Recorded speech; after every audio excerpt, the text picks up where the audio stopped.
Hi everyone and welcome to Randy's Kitchen. Today we have some pierogies going on. Canada being so multiculturalized, you'd find these across every table throughout Canada. What a pierogi is it comes from Eastern Europe and it is basically a dumpling stuffed with a filling of your choice. More commonly known as putting cabbage and bacon in it, but today we have a season of butternut squash. Let's get going.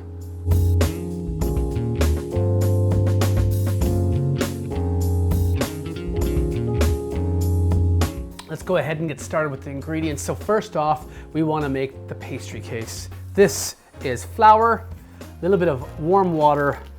We are going to go with a little bit of butter, a spoonful of butter. And we're going to just go ahead with a little bit of water, putting it in there, and we're going to slowly mix. Now all together, you just really want to make sure it's a firm and everything's all tight. So we're going to go a little bit some sea salt. You want your pastry to have a little bit of love inside of it. Now if you overdo the water, just put a little bit more flour in. We're using some plain flour here. And just keep on folding over and over. It needs a really good mix until the dough feels smooth. You don't really want any lumps inside of it. And then after we're done this, we're going to put a little bit of cling wrap over top of it and just firm it up in the fridge for a little while we're making our filling.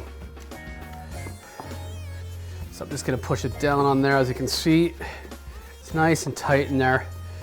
Squash here from yesterday. This was cooked off. Just going to skin it all out. Next up, we are going to go with, I got some hazelnut, or you can use nutmeg, whatever's easy at home. I got whole hazelnuts going in there. Just going to add just more of a nice earthy flavor. It is the winter, so I'm going to do something a bit different here. We're going to grind a bit up, and then we're just going to give them a rough chop and leave them a little bit chunky in there. So again, a little bit more textures coming out when you're biting into the pierogi, getting a bit of crunch, getting a bit of an explosion of a soft nut. There we go. So if you don't have hazelnuts, use walnuts, use almonds, use any nuts, or in fact, just keep the nuts out and you might want to go for a different flavor altogether. So next up, I'm going to take some fresh coriander. Now don't worry about the stems. The stems are actually loads of flavor, but you really want to chop them enough so you're not sticking in your teeth. Get it all in there, waste not, want not. Boom. So let's go ahead and hit it with a little bit of cumin. Smell that. That's the smell of fresh cumin. Reminds me of my time I spent in India for 2 years working and learning about the culture, more important, learning about the food.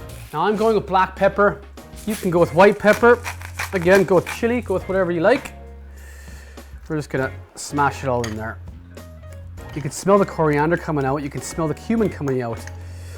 And I think mixed with the squash, they're flavors that are meant for each other. Perfect, let's go for the taste. What we're looking for here, and I'll tell you if I find it, we're looking for the background of the cumin. We're looking for the smokiness flavor. My mouth's watering, going for the kill. And then the sweetness. It's coming alive. I got the crunch from the nuts. I got the sweetness. I got the smokiness from the cumin. And then once we poach these are gonna go in with a little bit of bacon, give some saltiness, and obviously some black pepper.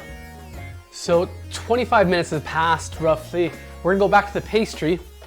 A little bit easier to work with than when we first started it. And as you can see, it's actually, you can see right in there, it's definitely moldable, it's definitely smooth. Have a look there, come on. It's gonna make it easier to fold over. So let's go ahead, let's get started. So don't be scared to dust your countertop. And we're gonna be rolling these out. So you can see right here, I got a makeshift rolling pin. You don't need to go out and buy a rolling pin. Grab the cling wrap and roll away. Look at that, nothing sticking to it. It's exactly what we're looking for. Mama would be proud. Now we don't want to roll this too thin. So let's go ahead, we're looking for about 5 or 6 of these for our portion that we're gonna make today. 1, 2, Now if it's not cutting through, get a knife and cut it through. Let's go ahead and stuff these bad boys. Look at the color, the freshness. Give it a quick stir, spoon it a bit. So notice as I'm going on half the side there, half the side. Next up, we got to fold them over. So let's get the edges wet. We're gonna fold them over and we're just gonna, a little bit of a pinch. And what the fork's gonna do is really bind it together like a jigsaw puzzle, a mini jigsaw puzzle. Ah, those look fabulous. Now, you really wanna make sure they're sealed tightly so they don't bust. We're gonna end up poaching these in a little bit of water. Now that our pierogies are formed, we're gonna put them in the fridge, let them cool down a bit more before we poach them. But in the meantime, we're gonna get a little bit of flavor country going, and that is the bacon. We're gonna fry those bad boys up in some bacon. Bacon, getting this chopped. The idea behind the bacon is to add loads of flavor. We have the saltiness coming in, the sweetness of the squash, and more importantly, all that fat is love. Next up is the onion. While the bacon is rendering down, we're gonna dice up the onion. Another part of the flavor that's gonna go in. Now I'm using red onion, but feel free to use any onion you like. I've chopped it pretty small there, you can see. I wanna cook this fast, because once the bacon is done, I wanna throw the onion in.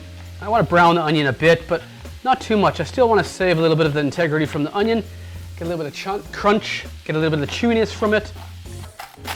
Perfect, so our bacon's nearly there. We're gonna toss our onions in.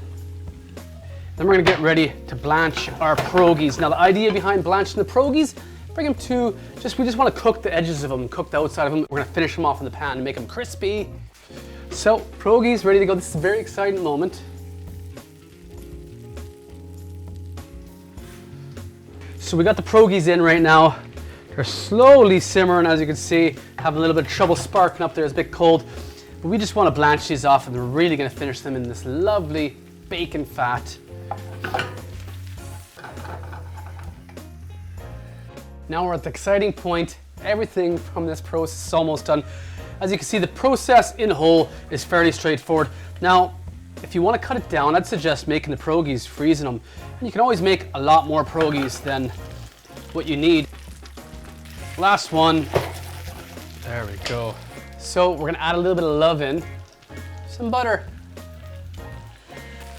What we're after here is a lovely crust on the outside. And it's starting to happen. You can see the brown. Oh, this is gonna be so good. Look at the golden brown that we have on these. And more importantly, the crust. We're just gonna bring some love and some texture. Now, for all you Eastern Europeans out there, I know you're gonna bust my chops on the size of these, but the flavor, you cannot dispute, is going to be phenomenal. And it's definitely big enough that you could be putting this as a centerpiece and everybody could be grabbing 1 or 2 pierogies.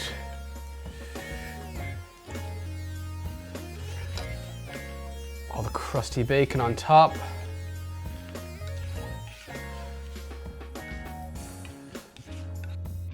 Look at that, that's love. Next up, a little bit of green onions.